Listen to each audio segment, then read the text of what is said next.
안녕하세요. 네, 안녕하세요. 네, 교수님 안녕하세요. 네, 안녕하세요. 네, 오늘도 대한결핵 및 호흡기학회와 비욘디가 함께하는 건강한 숨, 행복한 삶 시간이 돌아왔는데요. 오늘은요, 가톨릭대학교 의과대학 부천 상모병원에서 호흡기내과를 가를 담당해 주시고 계시는 김용현 교수님 모셨습니다. 교수님 안녕하세요. 네, 안녕하세요. 네. 소개를 한번 해드리겠습니다. 저는 가톨릭대학교 의과대학의 부천 성모병원에 근무하는 호흡기내과 김용현이고요. 주로 이제 여기 제가 오늘 얘기하게 될 특발성 폐섬유증과 같은 간질성 폐질환을 전공하고 있습니다. 그래서 오늘 거기에 대해서 제가 오늘 말씀드리려고 합니다. 네. 그리고 교수님께서 간질성 폐질환 연구회에서도 좀 활발하게 활동을 하고 계시고요.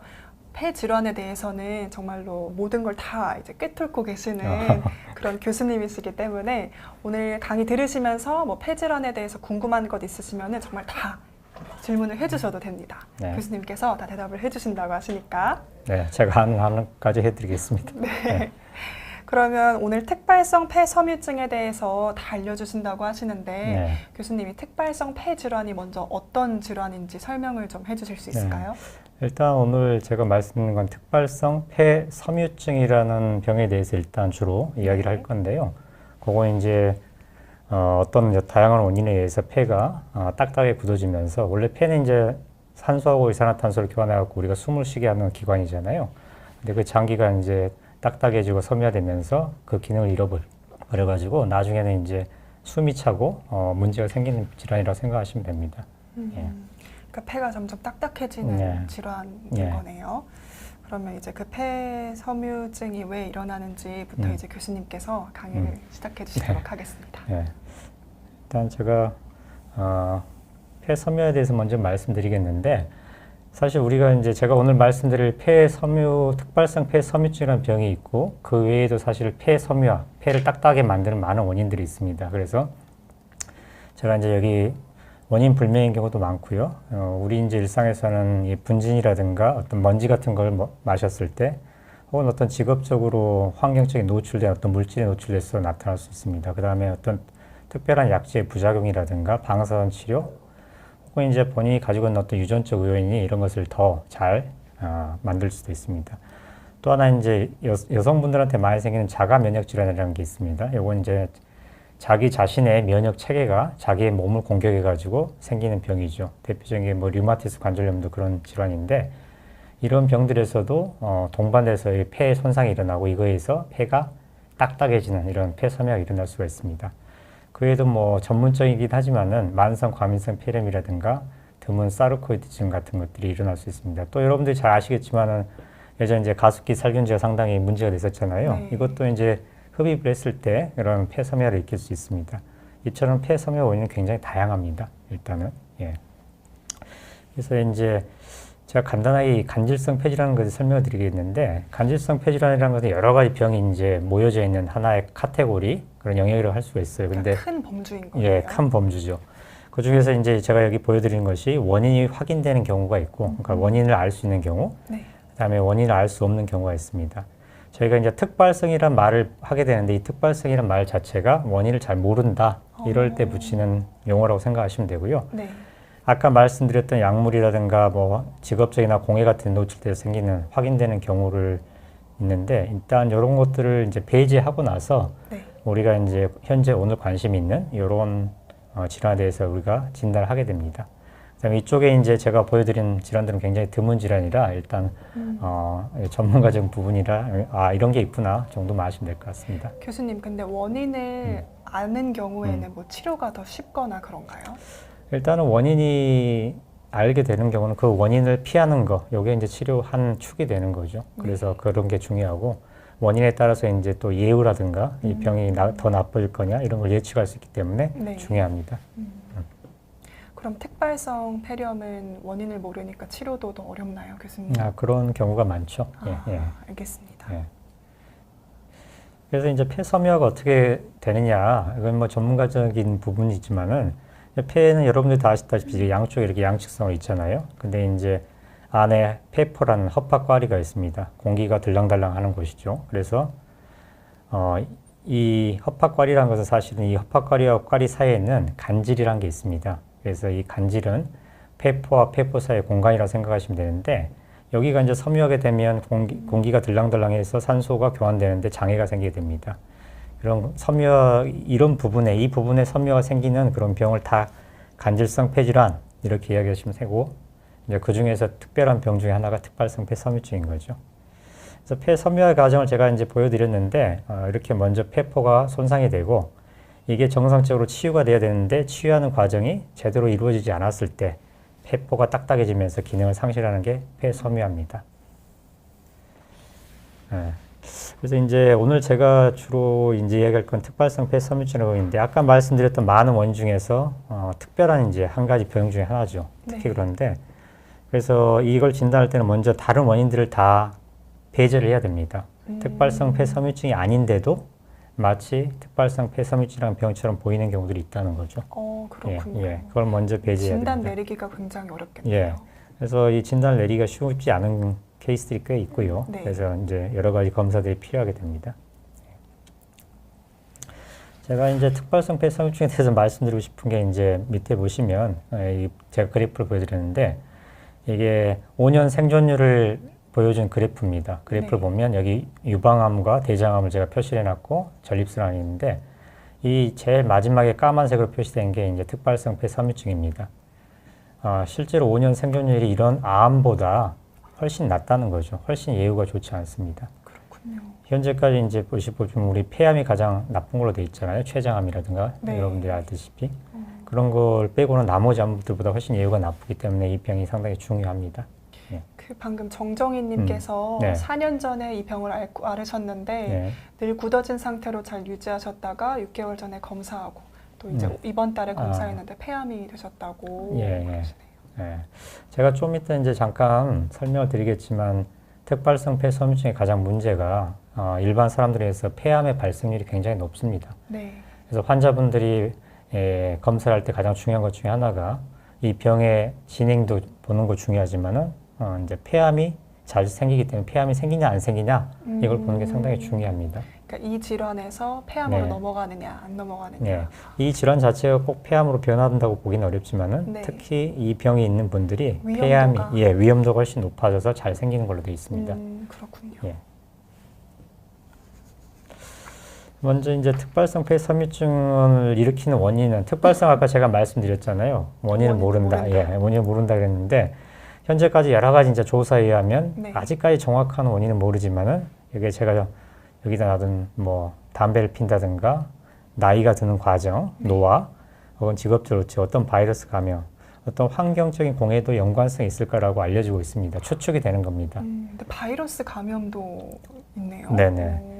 이제 여러 가지 기전 중에 바이러스가 어떤 바이러스에 감염됐을 때 이런 게 잘 생기더라. 이런 이제 데이터들이 있는 거죠. 네. 하지만 이제 연관관계가 완전히 규명된 건 아니고요. 그다음에 어떤 특정 분들은 이제 유전적인 요인을 가지고 있습니다. 어떤 분들은 이제 가족성이 있어가지고요. 형제분들 중에 예를 들어서 한 분이 특발성 폐섬유증이 생겼는데 다른 형제분들 중에도 같이 생긴 경우를 볼 수 있습니다. 네. 그래서 유전적 요인도 관계를 합니다. 어쨌든 이런 다양한 원인들이 연결이 돼가지고 생기는 걸로 알려져 있습니다. 네. 또 방금 해피님께서도 특발성 폐섬유로 폐 이식을 예. 수술을 하셨다고 하는데 수명이 짧다고 해서 신경을 많이 쓰이신다고 네. 또 이렇게 댓글 남겨주셨네요. 네.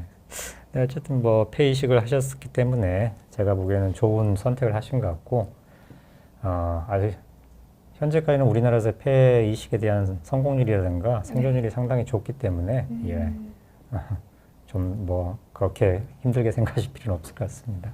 예. 해피님 오늘 저희 방송 끝까지 함께 해주시면서 또 뭐 네. 증상이나 뭐 치료나 뭐 이런 것들 궁금하신 것 있으시면은 다 질문 주시면 교수님께서 답변해 주실 겁니다. 네. 그리고 콜라님께서 국가에서 건강검진 받으면 폐암도 건강검진이 되냐고 질문을 주셨네요. 건강검진에서 폐암 검진이 있긴 하지만 현재까지는 이제 국가에서 해주는 폐암 검진은 특정한 나이와 네. 그다음에 특정하게 흡연을 했냐 안 했냐 이런 걸 가지고 검진합니다. 그렇기 때문에 이제 국가에서 하는 검진만 가지고는 폐암을 정확도가 좀 다 낮을 수 있겠네요. 체크하기는 쉽지 않을 거라고 생각됩니다. 네. 네. 그러면 저희 진단부터 쭉 네. 하면서 다시 질문 받아보겠습니다. 일단 이제 이 병을 어떻게 진단하느냐 이제 여러분들이 궁금하실 텐데 환자는 일단 되게 이제 환자분이 어떤 증상이 있어서 병을 오겠죠. 그런 게 있고 이런 것들을 바탕으로 사진 엑스레이라든가 CT를 찍어서 알게 됩니다. 그 다음에 이제 정말로 폐 기능이 떨어져 있는지를 알기 위해서 저희가 폐 기능 검사라는 걸 하게 되고 또 기관지 내시경 검사를 하게 됩니다. 조금 이따 제가 설명드리겠지만 그다음에 어떤 분은 많이 진행하면 피 속에 이제 산소 수치가 산소 포화도가 떨어지기 때문에 이런 걸 측정해서 얼마나 병이 심한지 6분 보행 검사라는 게 있습니다. 6분 동안 열심히 걸으면 숨이 얼마나 차시는지 본인이 얼마나 사는지도 알 수가 있고 네. 우리가 얼마나 몇 미터를 걸으시냐에 따라서 폐 기능이 어느 정도 유출할 수 있는 거죠. 그 다음에 어떤 분들은 운동을 안 할 때 가만히 계실 때는 괜찮은데 운동을 6분 보행을 하고 나면 산소 수치, 포화도가 떨어진 경우를 볼 수 있습니다. 정상인에서는 안 떨어지거든요. 네. 그래서 그런 걸 가지고 판단할 수가 있습니다. 이미 그 특발성 폐섬유증으로 약간 오시는 분들은 이미 약간 숨이 좀 많이 차시거나 그런 증상이 있으셔서 오시겠네요. 대개는 그게 맞는데 네. 저희 나라 같은 경우, 우리나라 같은 경우 굉장히 많이 이게 CT를 찍잖아요. 건강검진을 많이 하기 때문에 많은 미리 분들이 조기 발견이 조기 되나요? 발견이 외국에 비해서 많이 되는 편이고 그래서 실제 발견됐을 때 아무 증상이 없는 분도 꽤 많습니다. 그러면은 예. 또 다행인 건가요? 일찍 그렇죠. 발견이 일단 되면? 일찍 발견되는 게 유리한 거죠. 어쨌든 간에. 그다음에 이제 마지막으로 이와 같은 검사를 해가지고 확실치 않을 때는 마지막에 폐 조직 검사라는 검사를 하게 됩니다. 네. 일종의 수술입니다. 이거. 아, 전신마취하고 흉곽경이라는 걸 이용해서 수술을 하는 거죠. 그럼 폐 조직 검사는 위에 걸 다 하고 꼭 해야 되는 검사인 건가요? 그렇다고 폐 조직 검사를 항상 하는 경우는 아닙니다. 다른 검사 방법으로 그 병이 확실하다고 판단되면 굳이 폐 조직 검사를 하지 않아도 됩니다. 네. 하지만 어떤 경우에는 아주 초기거나 다른 병하고 이렇게 구분이 잘 안 될 때 이럴 때는 폐 조직 검사가 필요한 경우들이 있습니다. 그렇군요. 예. 그래서 뭐 증상은 사실 병의 초기에 증상이 없는 경우가 제일 많고요. 예. 그 다음에 기침이라든가 제일 흔한 것은 이제 숨이 차다는 거죠. 네. 예. 그 다음에 신체 검사 가끔 보면 이제 흔하진 않지만 어떤 분은 이제 곤봉질하게 해가지고 네. 손가락 끝이 이렇게 약간 통통하게 혈관이 좀 부어 있는 거 같네요. 혈관은 아니고 이제 그 안에 어떤 조직이 네. 증식을 해가지고 이렇게 통통하게 우리 뭐랄까 옛날에 이제 개구리 왕눈이라는 혹시 네, 개구리 손. 예, 개구리 손처럼 이렇게 그런 걸 곤봉질하고 하는데 이런 게 나타날 수도 있습니다. 네. 예. 그래서 한번 이렇게 혹시 이런 게 보이시면 한번 물론 다른 병에서도 나타날 수는 있지만은 혹시 내 손이 이러하다 그러면은 예. 병원을 한번 한번 체크해 방문을 보시는 게 해보시는 것이 좋을 것 같아요. 네. 그다음에 이제 대개는 이제 사진을 알게 되는데 그 중에서 가장 중요한 것은 고해상도 CT, 우리가 HRCT라 그러는데 이 CT가 진단에 아주 필수적입니다. 반드시 해야 되는 검사고요. 네. 예. 아까 콜라님이 예. 그 폐암 검사 어떤 거 받아야 나오냐고 하셨는데 그럼 아까 지금 말씀해주신 이런 HRCT 같은 경우는 저희가 보통 하는 좀 비싼 종합 건강 검진 있잖아요. 네. 그거에 포함되어 있나요? 아니요, 그렇지는 않고 이제 HRCT라는 것은 찍는 방법이 조금 다른 형태의 CT인데요. 네. 대개 이제 폐암 같은 경우는 여러 가지 종류 찍는 방법이 조금씩은 다르지만은 대부분의 CT를 가지면 어느 정도는 확인이 가능합니다. 일반 엑스레이보다는 CT를 찍으시는 게 도움이 될 거고요. 네. 예. 그럼 HRCT 같은 경우는 딱 뭔가 교수님께서 권하셔야지 찍을 수 있는 그렇죠. 그런 검사겠네요. 예. 특히 이 병이 의심됐을 때 HRCT가 도움이 됩니다. 네. HRCT라는 것은 쉽게 말하면 이제 폐를 우리가 사진을 찍을 때 굉장히 얇게 단면을 얇게 잘라서 볼 수 있게 하는 CT라고 생각하시면 돼요. 그래서 이제 해상도가 높은 거죠. 네. 예.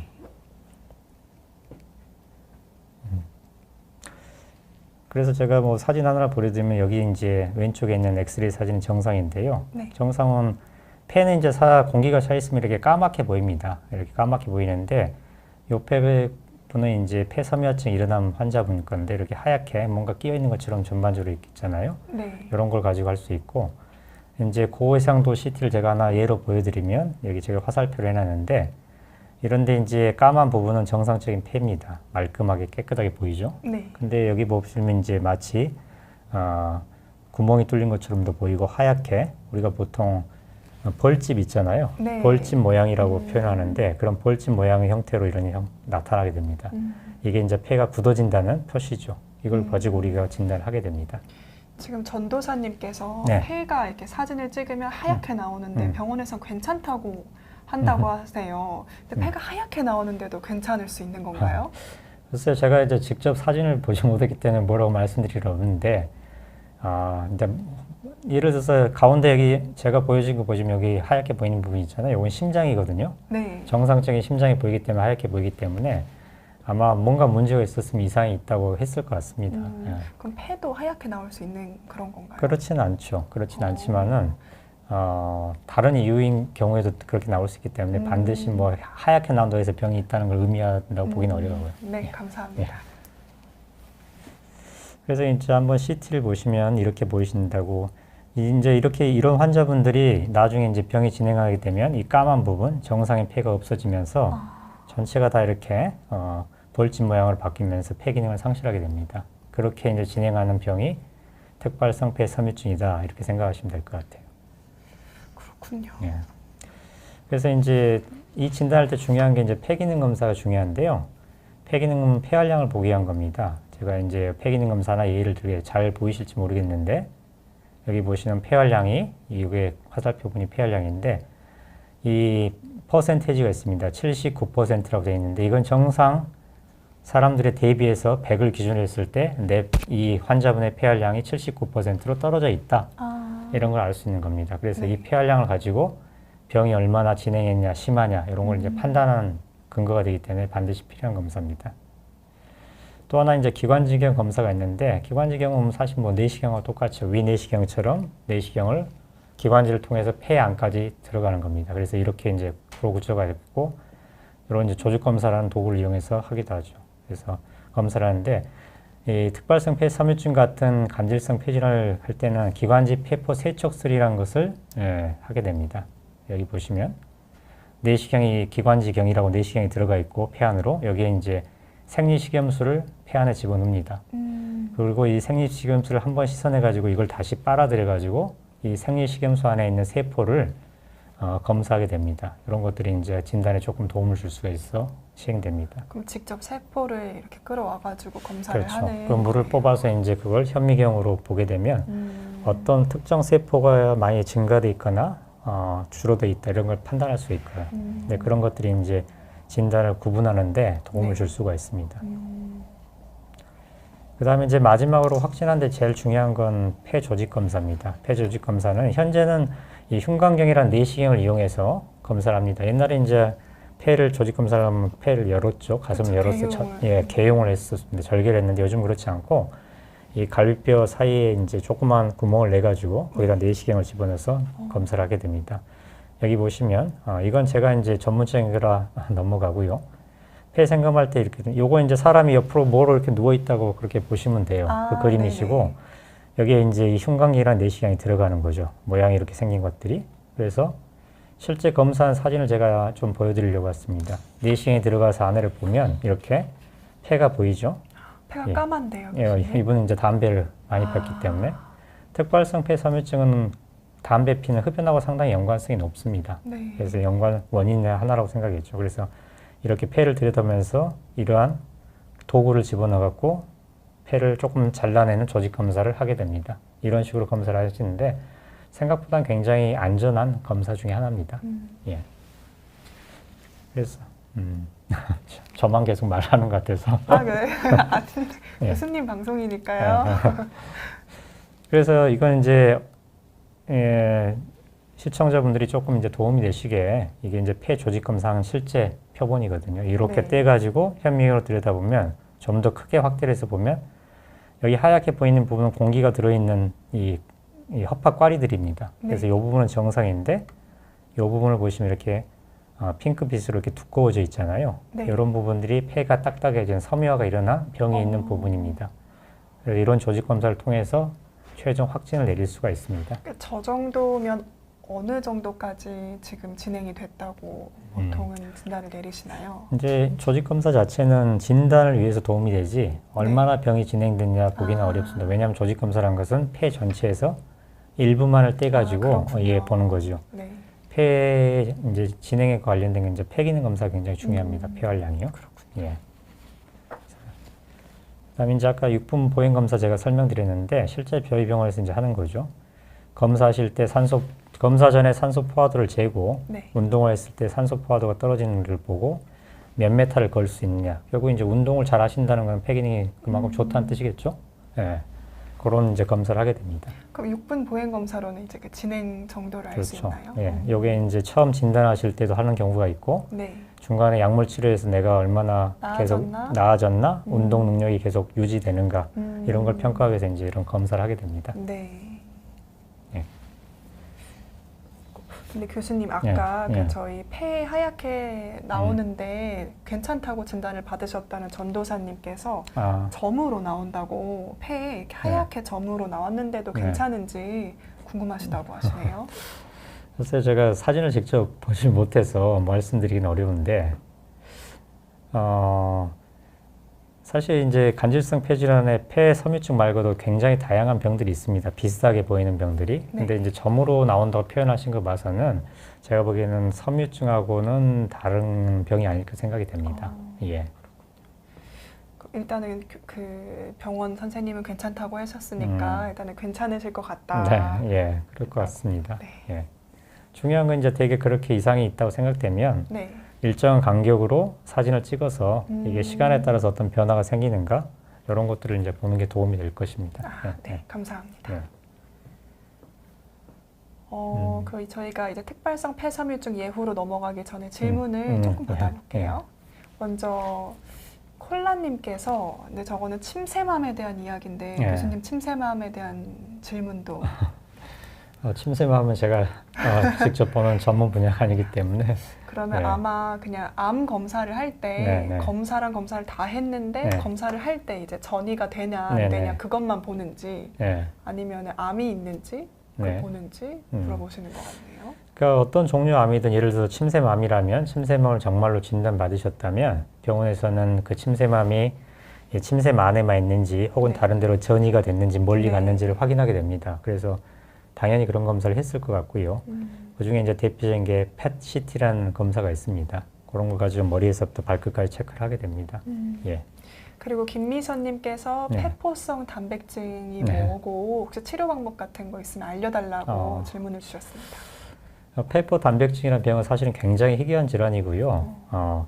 사실 제가 오늘 이제 말씀드리는 특발성 폐섬유증하고는 조금 다른 카테고리 병이라고 할 수 있습니다. 물론 이제 드문 간질성 폐질환의 하나긴 한데요. 네, 아까 그 안 보여주셨던 그 카테고리에 그 카테고리에 있습니다. 근데 폐포 단백증은 여러 가지 원인이 있습니다. 유전적인 부분도 있고요. 어떤 분은 유전과 상관없이 2차적으로 생기는 경우도 있는데 아직까지 치료 방법은 엄밀히 말하면 없습니다. 완치하는 방법은 없고요. 뭐 오늘 여기서 제가 자세히 말씀드리겠지만은 이 폐포 단백은 이제 단백 그런 성분이 폐포 안에 가득 차고 숨이 차거나 저산소증이 생기거든요. 그럴 때 이제 저희가 아까 말했던 기관인 내시경 같은 걸 이용해서 폐 안을 완전히 세척하는 세척술이 있습니다. 그걸 통해서 그런 물질들을 깨끗하게 세척하는 것이 하나의 치료 방법이고 어떤 경우에는 뭐 다른 종류의 특별한 방법이 있지만 아직 완치의 개념은 없습니다. 병 자체가요. 그럼 그 세척을 하면 얼마 정도는 편하신가요? 병의 정도에 따라 또 다른데요. 그래도 이제 그걸 하게 되면 몇 달 정도 상당히 괜찮게 되는 경우가 있습니다. 그렇군요. 예. 그리고 정정희님께서 기침이 3주 이상 나고 힘이 없고 숨이 많이 차서 병원에 갔더니 폐렴이 겹쳐서 10일 동안 폐렴을 치료를 한 다음에 또 일주일 뒤에 항암까지 하신다고 하시네요. 그래서 항암 하신다는 건 폐암을 진단 받으셨을 것 같은데요. 제가 이제 질문을 완전히 다 이해는 못 하겠는데 만약 처음으로 폐암이 있으신 분들이 어떤 면역 기저질이나 이런 문제 때문에 폐렴이 겹친 경우가 많습니다. 그렇군요. 그래서 폐렴 증상으로 먼저 병원에 갔다가 폐렴을 치료하고 났는데 그 숨어 있는 아. 폐암을 발견한 경우들이 있습니다. 아마 그런 경우가 아닐까 저는 생각이 됩니다. 네. 예. 그리고 목표는 불곰님께서 예. 혹시 하수 처리장 같은 곳에서 일하면서 호흡기 문제로 방문하시던 환자들이 있었는지 질문을 주셨네요. 네, 있을 수 있습니다. 하수 처리장 같은 데서 이제 나오는 어떤 증기 성분들이 있거든요. 그런 네. 증기 때문에 그런 걸 흡입하게 되면 폐에 어떤 문제가 생기는 경우도 있습니다. 예. 아까 하긴 말씀해 주실 때 원인이 너무 다양해가지고 하나로 확정하지 못한다고 네, 네. 또 말씀해 주셨습니다. 네. 그 용민 정용희님께서 아버지가 70대 중반이신데 일단은 조직 검사를 하지 않고 추이를 보고 있는데 그래도 검사를 하는 게 나은지 질문을 주셨네요. 그 특발성 폐섬유증이라는 병을 갖고 계신다는 뜻이죠? 아버님께서? 그게 아닐 수도 있습니다. 아니, 네, 그냥 뭐 용민 정용희님 아버지께서 어떤 질환이신지 남겨주시면 네. 교수님께서 의견을 덧붙이시는데 조금 네. 더 편하실 것 같습니다. 근데 만약에 특발성 폐질환이라는 전제를 하면은 검사를 하는 게 나은 건가요, 교수님? 그 저는 이제 개인적으로 폐 조직 검사라는 건 어느 정도 이제 위험도를 따르는 검사긴 하거든요. 네. 비교적 안전하지만요. 그래서 보통은 저 같은 경우도 특발성 폐섬유증이 의심되는데 확실하지 않아서 폐 조직 검사를 해야 되는 상황이더라도 되게 75세가 넘으신 분들은 폐 조직 검사를 강하게 권유드리지 않습니다. 아, 그렇군요. 예. 네. 그 조직 검사 없이도 어느 정도 정보를 얻을 수 있다면 그걸 바탕으로 경과 관찰을 하거나 치료를 할 수가 있기 때문에 무리는 하지 않는 게 좋을 것 같습니다. 예. 예. 지금 간질성 폐질환이라고 덧붙여 주셨네요. 네네. 근데 간질성 폐질환 중에서는 비교적 이제 예후가 좋은 것도 있고요. 네. 그다음에 어떤 것들은 치료를 하지 않고 경과를 봐도 더 이상 진행하지 않는다면 큰 문제가 안 생깁니다. 그래서 만약 증상이 그렇게 심하지 않으시고 그다음에 폐 기능도 비교적 좋다. 그러면 추이를 보는 것도 한 가지 방법 중에 하나입니다. 네. 예. 그럼 굳이 조직 검사는 하지 않아도 된다고? 네, 지금 당장 큰 문제를 일으키지 않으면 지켜볼 수 있을 것 같습니다. 예. 네. 그러면 저희 이제 예후로 넘어가 볼까요? 예. 아까 제가 보여드렸듯이 이제 특발성 폐섬유증 예후가 굉장히 나쁩니다. 대개 진단받고 한 4, 5년 지나면 한 절반 정도, 10분 중에 5분이 돌아가시는 걸로 돼 있었습니다. 네. 하지만 이제 환자분들이 이제 자꾸 오해하는 게 있어요. 오해하는 게 내가 특발성 폐섬유증 진단 받았으면 이제 정말 큰일 났다. 오래 못 산다. 이제 얼마 안 남았구나. 예. 굉장히 이제 걱정하시면서 저한테 이제 이야기를 하시는데 그럴 것 같습니다. 네. 근데 사실 이건 이제 전체적인 평균의 이야기고요. 예, 환자마다 굉장히 다양합니다. 어떤 분은 굉장히 빨리 진행되면서 나빠지신 분이 있고, 어떤 분은 상당히 긴 기간 동안 진행하지 않고 증상도 별로 없고 그런 분도 있습니다. 환자마다 다 개각각이라는 거죠. 네. 제각각. 예. 그래서 먼저 미리 실망하거나 그러실 필요는 없어요. 예, 그런 게 특징적인 거고요. 그다음에 이제 가끔 이제 경과가 굉장히 안정되게 좋다가 갑자기 되게 한 달 이내로 갑자기 폐 기능이 떨어지면서 나빠진 경우가 있습니다. 이걸 이제 저희가 의학적인 용어로 특발성 폐섬유증의 급성 악화라 그러는데 마치 이제 폐렴처럼 폐가 하얘지면서 문제가 생기는 거죠. 그래서 되게 이제 결국은 저산소증이 너무 심하고 호흡 부전이 심해가지고 대개는 인공호흡기를 달아야 되는 상황이 오는 거고 그래서 이제 돌아가신 경우들이 있습니다. 이런 특징적인 경우가 있다는 거죠. 그러니까 나는 아주 괜찮고 좋았는데 갑자기 나빠질 수 있다는 거죠. 이 병의 특징이. 예, 그걸 이해하셔야 될 것 같고 아까 제가 말씀드렸지만 폐암의 발생률이 굉장히 높습니다. 그래서 다른 분들보다 이 환자분들은 특히 폐암이 생기나 안 생기나를 꾸준하게 스크린하는 게 굉장히 중요합니다. 네. 그다음에 뭐 당연한 이야기겠지만 이 병이 폐가 나쁘시기 때문에 다른 뭐 폐렴이라든가 균이 들어와서 생기는 감염성 폐질환이 생기면 예후가 안 좋을 수가 있습니다. 그래서 이런 걸 조심하시기 위해서 뭐 독감이라든가 폐렴 백신 이런 걸 꼭 이제 맞고 관심을 갖는 게 중요합니다. 네. 그래서 이제 제가 이건 이제 한번 예로 그래프로 이제 보여드리려고 하는데 여기 보시면 어떤 분들은 이렇게 이게 아래로 떨어지는 게 이제 병이 진행한다는 걸 봅니다. 이 그래프에서처럼 굉장히 빠르게 나빠지는 환자분들이 있고 계속 안정된 상태를 유지하다가 갑자기 나빠지신 분들이 있고 어떤 분들은 거의 나쁘지 않고 긴 기간 동안을 잘 지내십니다. 이렇게 굉장히 다양하기 때문에 처음부터 자기를 뭐 난 나쁠 거다 이렇게 예단하실 필요는 없다는 걸 꼭 강조드리고 싶습니다. 교수님께서 추천하시는 혹은 이제 진료를 쭉 하시면서 이런 분들은 좀 안정적으로 병을 가지고 가시더라 뭐 이런 게 있었나요? 특징 같은 것들이? 물론 이제 저희가 의학적으로 그런 것들이 어떤 인자를 가지고 있으면 병이 안정되고 그렇지 않다는 건 이제 그런 것들이 있습니다, 사실은. 근데 그 중에 이제 조금 제가 나중에 한번 설명도 하겠지만 가장 중요한 것은 폐기능입니다, 역시. 폐기능의 변화가 중요하거든요. 네. 예. 알겠습니다. 그럼 그건 조금 뒤에 들어보도록 하고요.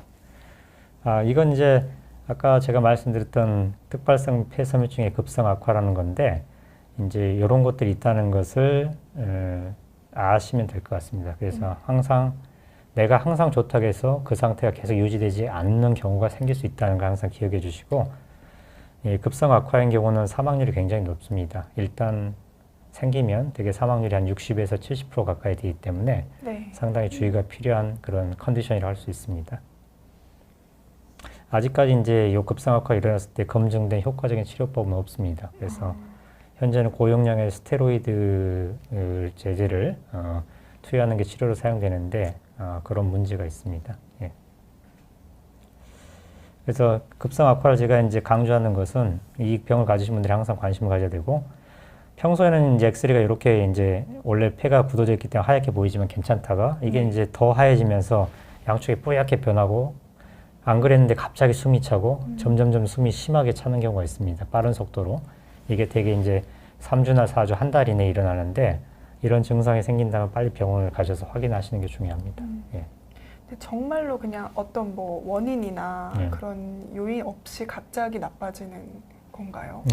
그건 아니고 이제 원인을 전혀 찾을 수 없는 경우도 있고요. 예를 들어서 뭐 그러니까 정말 괜찮았는데 갑자기 나빠지기도 하는 거. 보통 이제 유발하는 인자들이 있는데 예를 들어서 감기라든가 바이러스 감염, 독감에 걸렸다든가 이런 것들이 이제 이런 걸 급성 악화를 유발시키는 원인으로 알려져 있고 때에 따라서는 이제 어떤 수술이라든가 이런 어떤 뭔가 몸에 가해진 어떤 스트레스에 관련된 그런 컨디션이 노출됐을 때 또 생기는 걸로 되어 있습니다. 그렇군요. 예. 그러면 일단 특발성 폐질환을 진단받으신 분이라면은 꼭 독감 백신이나 폐렴 백신 같은 거는 맞으시는 게 그게 좋겠네요. 중요할 거라고 생각합니다. 네.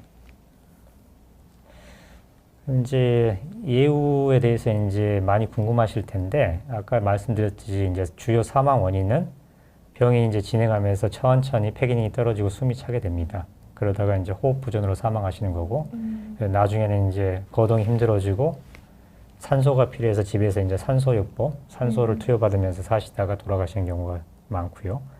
아까 설명드렸던 갑작스러운 호흡 부전에 의해서 급성 악화로 사망하시는 분, 그 다음에 이제 폐암 발생으로 사망하시는 분들이 많습니다. 특발성 폐섬유증에서 이제 폐암 발생도 빈도도 높지만은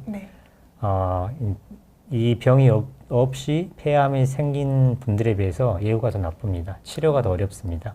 예를 들어서 아까 폐암이 발생해갖고 치료를 해야 되는데 항암 치료한다든가 방사선 치료를 해야 되는데 이런 치료를 받을 수 있는 거군요. 그런 컨디션이 됐을 때 치료 자체가 아까 말했던 기저질환, 특발성 폐섬유증의 악화, 급성 악화를 일으키는 경우들이 꽤 있습니다. 그래서 이런 것들이 겹치면서 더 예후가 나빠지는 거죠. 같은 폐암이더라도. 그렇군요. 그다음에 아까 말씀드렸듯이 이제 2차적인 어떤 다른 폐질환이 합병되면서 폐렴이라든가 이런 것들은 이제 돌아가신 경우가 많이 있습니다. 그러면 이제 진행 평가로 가볼까요, 교수님?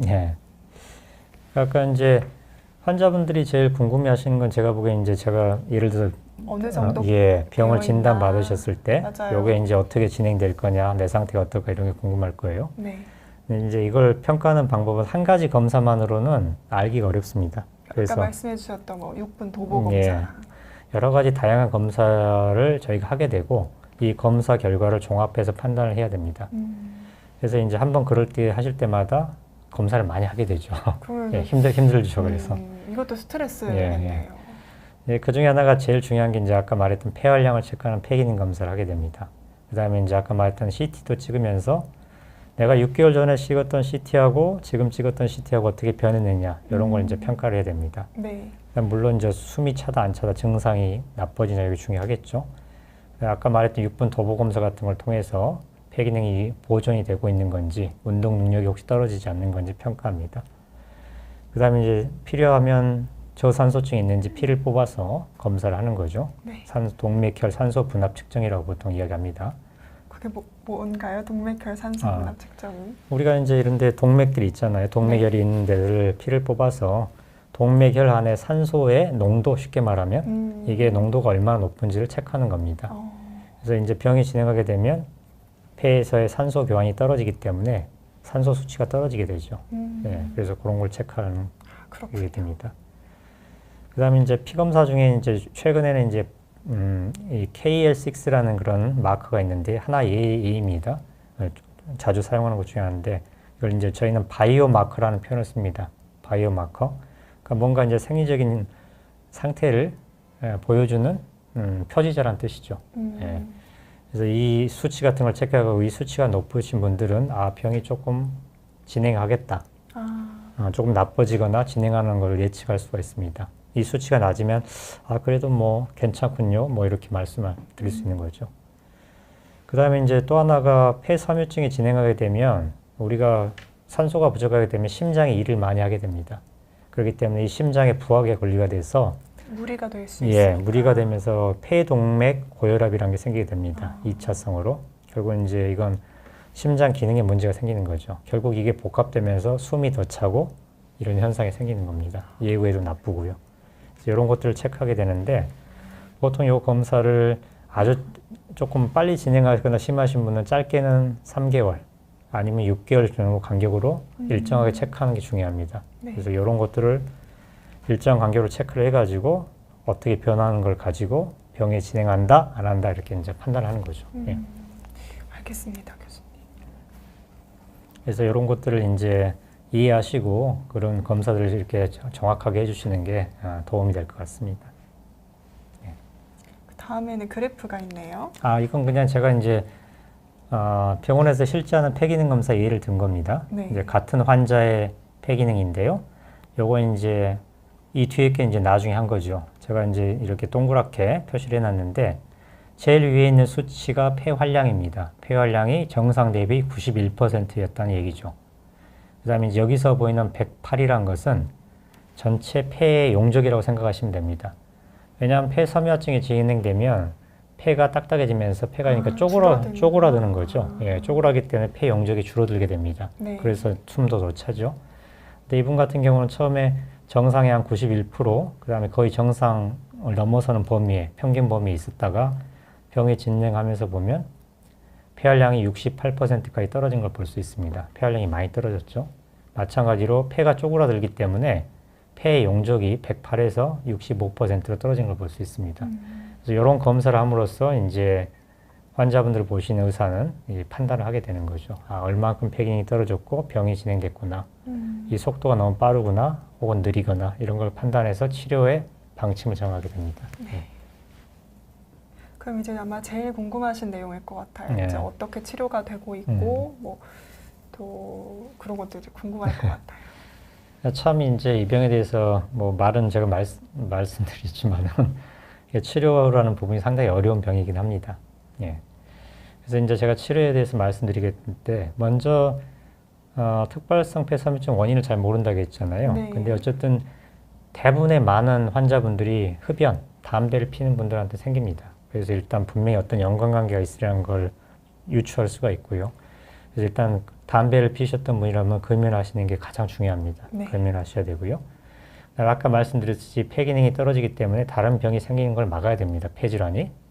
그래서 폐렴이라든가 폐렴 백신이라든가 독감 백신을 맞고 일정하게 이제 운동하시면서 건강 상태를 유지시키는 거, 요게 이제 제일 중요하다고 보면 되겠습니다. 네. 네, 이제 금연이나 폐렴 독감 백신에 뭔가 아는 그런 것 그렇죠. 같고 그 다음에 이제 항섬유제, 이게 스테로이드제 이거 두 개가 아마 제일 궁금하시지 않을까 싶어요. 특발성 폐섬유증이 사실 이런 병이 있다는 거에 밝혀지고 이게 이제 의학적으로 병이 정확하게 체계적으로 규명된 것은 거의 2000년대 초반입니다. 굉장히 예전부터 물론 있었음에도 불구하고 네. 이 병에 대해서 잘 몰랐고 이 병의 분류라든가 원인에 대해서 연구가 된 건 아주 최근입니다. 그다음에 약도 수많은 신약을 개발하기 위해서 많은 임상 연구가 있었지만 대부분 실패했어요. 2000년대 초반에. 아, 네. 그러다가 제가 여기 나온 항섬유제, 그러니까 섬유와 딱딱이 굳어짐을 막는 약이라는 거죠. 이 중에서 퍼페니도라는 약이 있습니다. 피르페니도라는 약이 있고 하나는 닌텐다님이라는 약이 있는데 이 두 약제가 임상 연구에서 유일하게 효과가 있다, 효과적이라는 것을 입증하였습니다. 이게 불과 2000년대, 2010년, 14년, 16, 우리나라에서는 2014년에서야 비로소 약이 이제 나오기 시작했으니까요. 보험이 된 것도 2016년이니까 얼마 되지 않았습니다. 그러네요. 예. 그래서 현재까지는 제가 나중에 이제 이 약이 어떤 효과를 가지고 있는지 간단하게 뒤에 설명을 드리겠습니다. 이제 문제는 위에 이 피르페니도라는 약은 현재 보험이 됩니다. 하지만 밑에 있는 약은 보험 적용을 받지 못하고 있습니다. 효과 우리나라에서는요. 그래서 밑에 있는 약은 사실 굉장히 고가입니다. 아, 그렇군요. 네, 우리나라에서도 역시 비싸고 미국 같은 구미에서는 1년 약값이 약 1억 원을 넘어가기 때문에 1년 동안 1억 원이요? 예, 1년에요? 예, 굉장히 비싼 약 중에 하나입니다. 네. 가격의 위 약도 상당히 비쌌는데 거의 비슷한 정도로 비쌉니다. 근데 이제 다행히 우리나라에서는 보험에 대해서 많이 값이 싸진 상태고요. 그다음에 이제 이거 약에 대해서는 제가 조금 이따 다시 설명을 드릴 거고, 병이 진행하게 되면 산소 수치가 떨어지고 숨이 차기 때문에 결국 산소 요법을 해야 되는 경우도 있습니다. 네. 산소를 하고 이제 뭐 안타까운 일이지만은 평생 이제 산소를 하시고 살아가시는 분들이 생기는 거죠. 그다음에 만약 이제 이런 약제를 쓰면서도 병이 계속 진행하고 나빠질 게 예상된다면 젊으신 분이라면 저희가 이제 폐 이식을 권고드리고 있습니다. 유일한 현재로는 치료고 폐 이식을 해서 이 병을 완치시킬 수 있는 기회가 있긴 합니다. 젊은 분들도 이 특발성 폐섬유화증이 생기시는 분들도 그렇지는 않습니다. 특발성 폐섬유화증은 대부분 남자에 더 많고요. 네. 그 다음에 대개 60대나 70대 이상의 노년층에서 주로 생깁니다. 그러니까 이제 폐 이식을 할 수 있는 상황이 오더라도 네. 그 연세가 너무 많으시면 이게 좀 쉽지 않습니다. 선택지가- 좁아지게 되죠. 그렇군요. 이식 자체가 쉬운 수술이 아니기 때문에. 네. 그래서 제가 말씀드리는 이제 젊으신 분이란 것은 예를 들어서 70, 80을 넘어서지 않고 조금 더 60대, 60대나 뭐 70 초반. 초반에 그 정도를 말씀드린다고 일단 이해를 하시면 될 것 같습니다. 네. 그래서 이제 제가 다음에 이제 항섬유제가 어떤 효과가 있느냐, 이건 네. 이제 실제 임상 시험 지금까지 발표된 걸 이제 간단하게 제가 정리를 해봤는데, 저희가 아까 제가 폐활량이 떨어지는 걸 말씀드렸잖아요. 폐활량이 떨어져서 이걸 가지고 병의 진행을 알 수 있다. 근데 이제 이 대족은 이 약을 안 쓴 그룹이고, 이건 이제 아까 처음에 말했던 약제를 쓴 그룹입니다. 확실하게 차이가 있어 보이네요. 1년 동안의 폐활량이 얼마나 감소하는 것을 봤더니 약을 쓰지 않는 그룹은 1년에 190 ml 네. 혹은 200 언저리에서 이렇게 폐기능이 떨어집니다. 네. 근데 비해서 이 약을 쓴 군들은 이 떨어지는 속도 엄청난- 절반 정도로 줄여주는 걸로 되어 있습니다. 이게 이제 100ml면 사실 별로 조그만 양이잖아요. 네, 사실 네. 그렇게 크게 느껴지진 않는데. 크게 느껴지지 않죠. 하지만 이게 이제 쌓이고 쌓여서 몇 년 동안에 네. 걸치면 아주 큰 변화를 가져오게 됩니다. 차이를 갖고 오게 되거든요. 네. 그래서 이 항섬유제는 이렇게 폐활량을 감소시킴으로써 병의 진행을 느리게, 더디게 하는 효과가 있습니다. 그래서 현재로서는 유일하게 증명된 약제들이라고 할 수 있습니다. 네. 예. 그리고 실제 이제 저희가 어떤 약제들은 임상 시험을 했을 때 효과가 실제 현실에서 우리가 리얼 월드라고 하잖아요. 네. 거기서 똑같이 재현되지 않는 약들도 간혹 있습니다. 임상 시험에서는 굉장히 효과가 좋았는데 효과적이었는데 실제로 실제 해봤더니 해보니까. 별로 아니더라. 이런 경우들이 있죠. 그래서 이제 저희가 임상의들은 또 관심 있는 게 리얼 월드에서 정말 효과가 있느냐. 이 약이 나와가지고 여러 환자분들한테 투여가 되고 있잖아요. 우리나라뿐만 아니라. 하긴 2016년이면 이제 한 5년 정도 쓰이고 있는 거니까. 저희 나라는 훨씬 짧죠. 이제 다른 유럽이나 다른 국가에서 훨씬 빨리 이제 약이 네. 사용이 되긴 했습니다. 근데 이제 최근에 유럽에서 이제 이 병이 특별하기 때문에 유럽에서도 이런 환자의 전체 코호트라는 걸 가지고 있습니다. 네. 환자의 자료를 관리를 하는 거죠. 그러면 이런 환자 약 500명 이상을 분석을 해봤더니 분석해서 중앙 생존 기간을 이제 분석을 했습니다. 그랬더니 이전에 항섬유제를 안 먹던 환자들, 이런 환자들은 중앙 생존 기간이 68개월 정도였습니다. 절반 차이가 나네요. 예. 지금 보니까. 그런데 약을 쓰시는 분들은 거의 2배 이상의 생존율이 늘어난 거죠. 그래서 임상 연구에서뿐만 아니라 실제에서 환자를 약을 드시는 분들하고 차이가 이 정도 된다는 걸 최근에 발표를 했습니다. 효과가 정말 있다는 예. 거네요. 저희 병원 환자들도 저희 이제 환자들 한 100여 명을 최근에 이제 저도 분석을 해봤는데 네. 확실히 항섬유제를 드시는 분들이 생존율이 훨씬 높습니다. 근데 그래서- 이제 효과적인 만큼 네. 부작용도 네. 사실 좀 걱정되긴 할 것 같아요. 네. 근데 문제는 이제 이 항섬유제 효과는 있지만은 부작용이 상당히 있습니다. 그래서 상당히 크게는 어떤 게 예. 있나요? 제가 한번 그걸 한번 설명을 드릴 테니까요. 예. 먼저 예. 저희가 질문이 질문이 많이 조금 하셨네요. 죄송합니다. 많이 들어왔네요. 부작용 예. 설명하기 전에 일단 네. 저희 질문을 좀 받고 네. 가보겠습니다. 교수님도 같이 한번 네. 읽어보시면 좋을 것 같아요. 김건님 30세 남성이시고요. 흉막 비후 폐섬유화 증상으로 특발성 폐질환을 의심받아서 조직 검사를 했더니 다행히 네. 안 일었다고. 네. 근데 3년이 지난 지금의 증상 악화는 없지만 여전히 폐기능 검사에서는 폐기능이 절반 정도로 나온다고 합니다. 근데 주치의는 이제 경과 관찰 정도만 하면 된다고 걱정 안 해도 된다고 하셨는데 교수님 소견은 어떠신지 또 이게 미래에 특발성 폐질환으로 발전될 가능성이 있는지. 제가 생각엔 이제 나이가 30세이신 걸 봐서는 네. 되게 30세에 특발성 폐섬유증이 생기는 경우는 없습니다. 음. 가족력에 있는 유전적인 문제가 있을 때는 생길 수 있지만 네. 흔하지 않은 일이거든요. 그래서 지금 폐섬유화 증상이 있긴 하지만 저 병은 특발성 폐섬유증이 아니라고 저는 일단 판단이 됩니다. 네. 그렇게 일 수 있는 병은 약간 자가 면역 질환 같은 게 있는데 그런 병들은 이제 젊으신 분한테 잘 생기거든요. 네. 그런 거하고 연관된 폐섬유화증이 아닐까 그렇게 생각이 됩니다. 만약 그런 경우는 처음에 진행하는 경우도 있지만 어떤 분들은 병이 진행하지 않고 그대로 유지되는 경우들이 있기 때문에 일단은 일정 간격으로 폐 기능을 체크하시고 경과를 보셔도 될 것 같습니다. 예. 그리고 임재홍님께서 네. 남편이 65세이고 간질성 폐질환이 의심돼서 병원을 갔다가 6개월 뒤에 다시 보자고 하셨는데 담배를 못 끊고 소주도 매일 한 병씩 드시고 계신다고 하네요. 네. 그래서 어떻게 해야 되냐고 아직 약은 안 먹는데 폐에 약간 벌집 문양 아까 교수님 보여주셨던 네. 것들이 보인다고 하네요. 일단 담배를 끊으셔야 될 것 같은데 네, 교수님. 그렇죠. 가장 중요한 건 담배를 끊으시는 거고요. 벌집 모양이 약간 보이면 이제 아까 말했던 특발성 폐섬유증이 아주 초기 단계일 가능성이 있습니다. 근데 이제 초기 단계에서 병이 진행될 때까지는 시간이 상당히 많이 걸리는 경우들도 있긴 있습니다. 그래서 아직 증상이 없으시다면 일정 간격으로 검사를 하시는 게 맞는 것 같고요. 네. 아주대 병원에서 이야기하시듯이. 그다음에 가장 중요한 것은 일단은 이제 금연하시는 금연. 거죠. 금연이 잘 안 되시면 이제 요즘은 금연 클리닉이라고 약을 이용해서 하는 것들 병원에서 많이 운영을 합니다. 그런데 도움을 받으시는 게 어떨까 싶습니다. 보니까 남편분이 1월 5일에 정기검진을 가는데 혼자 가신다고 하는데 어떻게 해야 되냐고 하면 따라가도 되냐고 이렇게 한번 따라가셔야죠. 따라가셔서 무슨 얘기를 의사 선생님이 하는지 한번 들어보는 건 당연히 필요할 거라고 생각이 됩니다. 네. 예. 그러면 저희 이제 부작용이랑 부작용 대처 같은 것들 네. 간단하게 교수님 예. 설명을 해주시면 좋을 것 같아요. 그러니까 우리나라에서 이제 그 보험이 되는 이 약은 가장 큰 문제가 제가 이렇게 설명했던 여러 가지 부작용들이 있는데 네. 식욕 감소가 가장 큰 문제가 됩니다. 약을 먹으면 입맛이 떨어져요. 그래서 굉장히 나는 도저히 약을 못 먹겠다. 먹을 게 전혀 땡기지 않다. 메스껍거나 그런 건가요?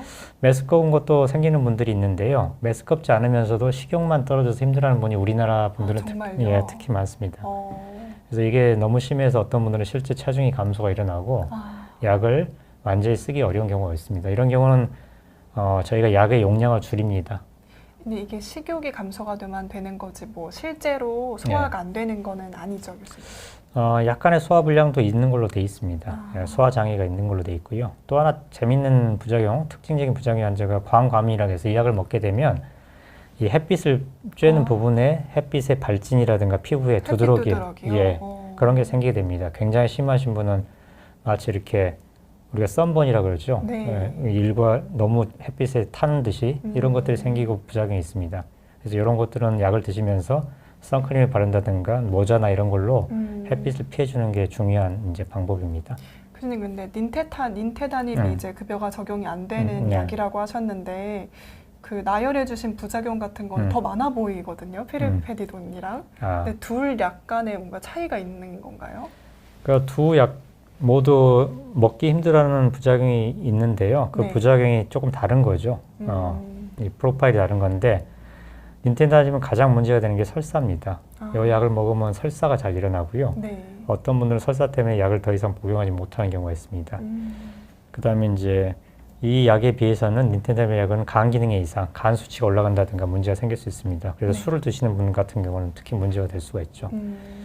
그래서 이제 이런 부작용 때문에 부작용의 상황이 다르기 때문에 환자분의 상황에 따라서 약을 선택하는 경우도 있습니다. 그래서 밖에서 이렇게 햇빛 많이 쬐면서 일을 하시는 분들은 요 약이 먹는 게 낫겠네요. 예, 그럴 가능성이 있는 거죠.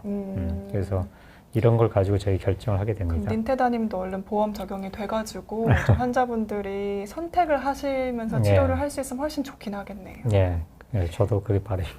네. 예, 예.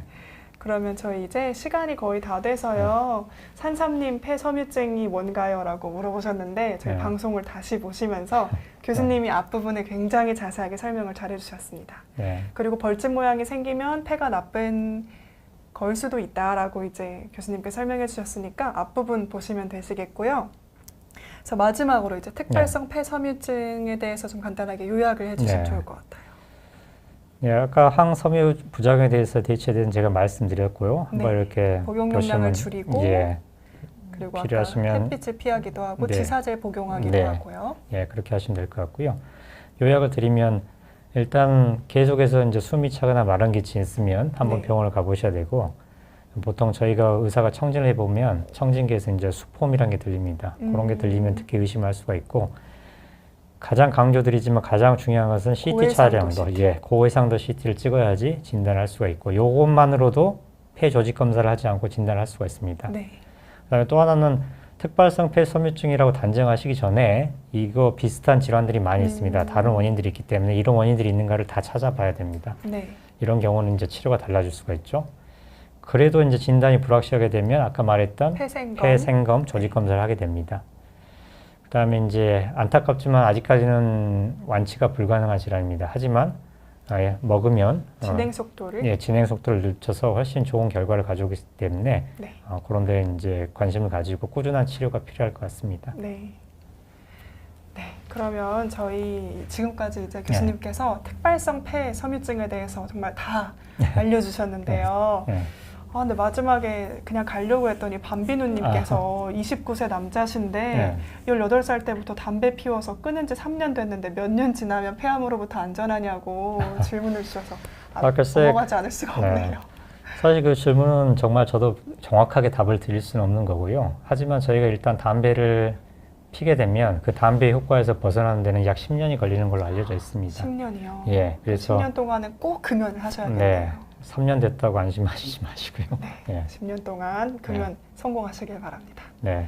그 마지막에 교수님 여행 다녀오셨던 아, 뉴질랜드 예. 사진으로 아니요, 제가 너무 딱딱하고 그 심각한 얘기가 할 것 같아서 보시는 사진은 이제 얼마 전에 제가 몇 년 전에 꽤 오래전에 제가 학교에 가서 찍은 뉴질랜드의 바닷가 사진입니다.